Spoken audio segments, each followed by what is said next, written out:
अशाच ताज्या व महत्त्वाच्या घडामोडी जाणून घेण्यासाठी आमच्या महाराष्ट्र समाचार न्यूज चॅनलला लाईक, सबस्क्राईब व शेअर करा।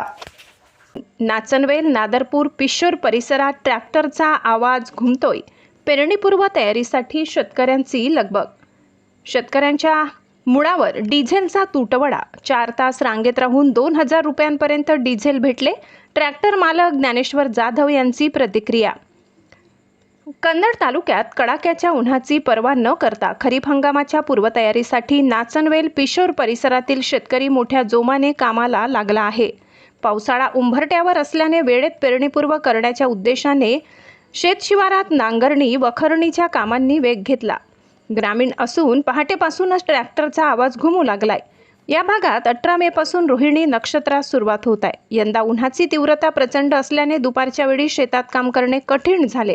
यावर उपाय म्हणून शेतकऱ्यांनी यामुळे परिसरात ट्रॅक्टर चालकांना मोठी मागणी निर्माण झाली असून अनेक ठिकाणी शेतकऱ्यांना ट्रॅक्टरसाठी प्रतीक्षा करावी लागत आहे। काही ठिकाणी पारंपरिक बैलजोडीच्या सहाय्याने मशागत करून जुनी संस्कृती जपली जात असल्याचेही सुखद चित्र दिसत आहे।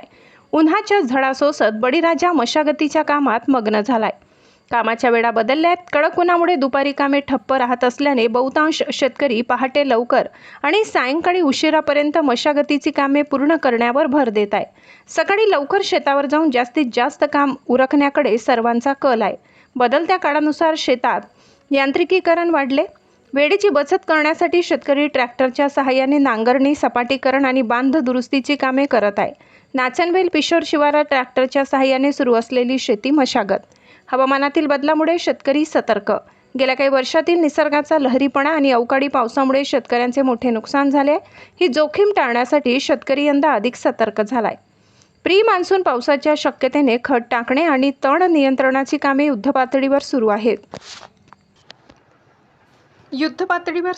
मशागत वेळेत झाल्यास पेरणी सुलभ होऊन उत्पादन वाढेल अशी आशा व्यक्त होत आहे। शेती कामे अंतिम टप्प्यात। ट्रॅक्टरद्वारे मशागती सुरू आहेत। शेती लेवलिंग कामे मोठ्या प्रमाणात आणि बांध दुरुस्तीची कामे अंतिम टप्प्यात असून पावसाळ्यापूर्वी सर्व तयारी पूर्ण करण्यावर आमचा भर आहे। बाबूराव निकम, शेतकरी।